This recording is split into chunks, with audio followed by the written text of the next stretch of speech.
back to another episode of Global Forum.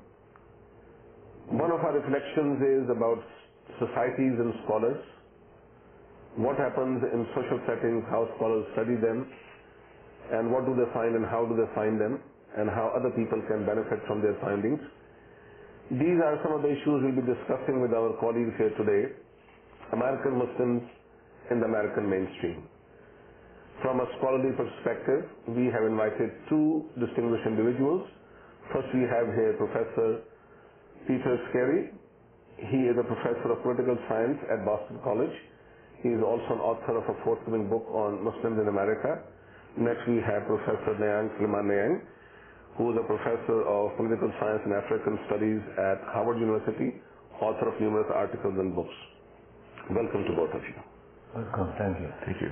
Now, let's talk about the relationship between a scholar and a society, particularly if the scholar happens to be a member of that society. What kind of vantage points does a scholar bring to that study? Well, a scholar has several advantages over the ordinary person in looking at a society.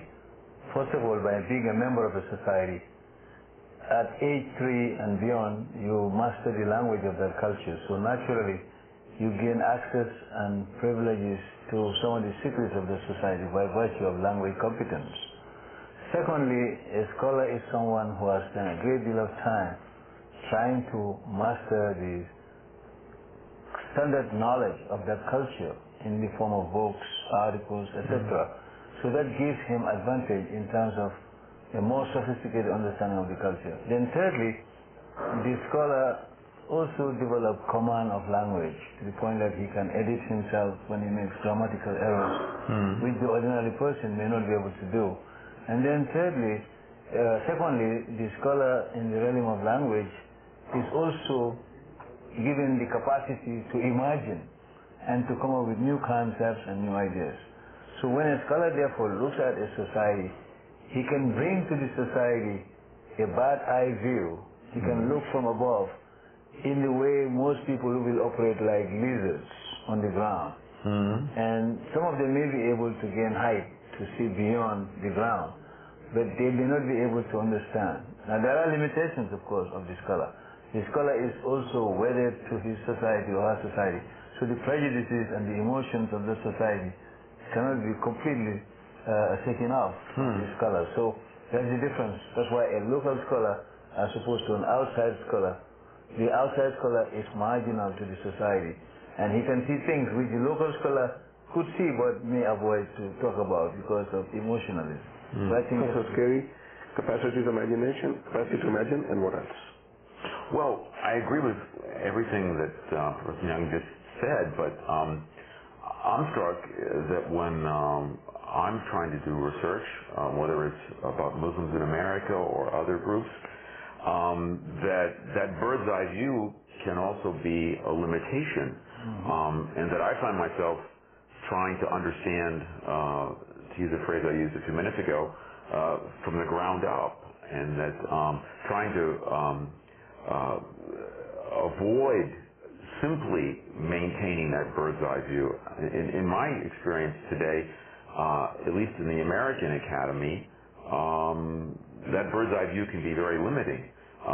Scholars tend to talk to scholars.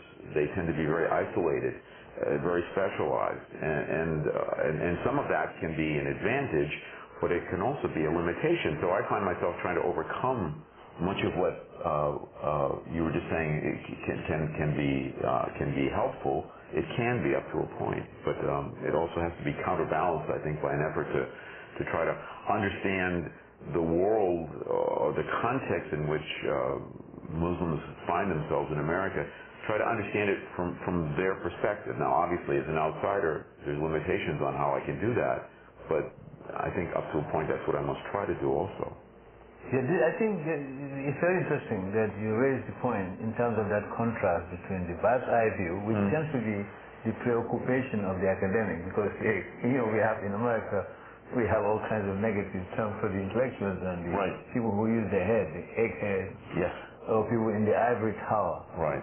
But I think in since World War II, really, there has been an effort on the part of many American scholars, especially from the left, to try to do people's history. Yes. Try to understand history at the ground level, to mix with the common people, do interviews, learn from them, start with what they know and build on what they have. Right. Now I think in studying the Muslim community today, this new perspective, this new understanding could be helpful. You can have the bird's eye view, both by the insider and the outsider, who benefit from that full of scholarship. But at the same time, if you have people-to-people kind of study and people going on the ground, you do anthropological studies of the Muslims, and you go to the masajid and you talk to the people, you learn about the biographies of individuals, you might very well be in a position to produce solid works of scholarship that are radically different from the people with the bird's eye view. Yeah, I certainly hope so. That's what I'm trying to do.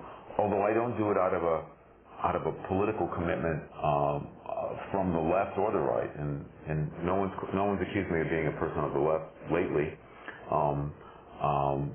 But I think that combination that you're talking about, and trying to understand it from the people's perspective, if you want to use that terminology, is critical.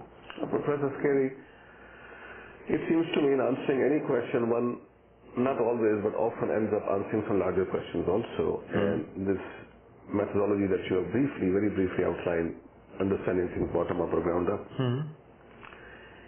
is actually, among other things, it seems to me, and correct me if I'm wrong, a quest to answer the question of integration and assimilation, which again has its own anxiety rooted in American history of immigrant nation. Right. Help us understand, from your scholarly point of view, what is the meaning of assimilation and integration? Okay, well that's a good but difficult question. No doubt. Yeah. My own view is that these two terms, assimilation and integration, really mean the same thing. I think integration gets used, sometimes I use it myself, to avoid using the term assimilation, which has a very pejorative connotation for many people.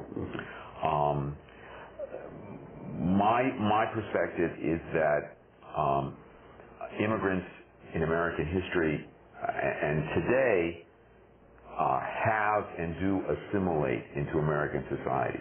But by assimilation or integration, I mean, my reading of American history and contemporary America is that assimilation is a two-way process. That clearly America changes immigrants in many ways, but at the same time, it doesn't require, and it hasn't required, total change. Aspects of immigrant culture, immigrant institutions, often don't change, or they adapt and don't change in any fundamental sense. In other ways, in other contexts, clearly immigrants have to change much more fundamentally. Language is the most obvious thing, where immigrants tend to lose their native language and speak English. But in other ways, religiously, in terms of ethnic identity, there's much more of an accommodation, I would argue. Could I just ask a couple of questions? Sure.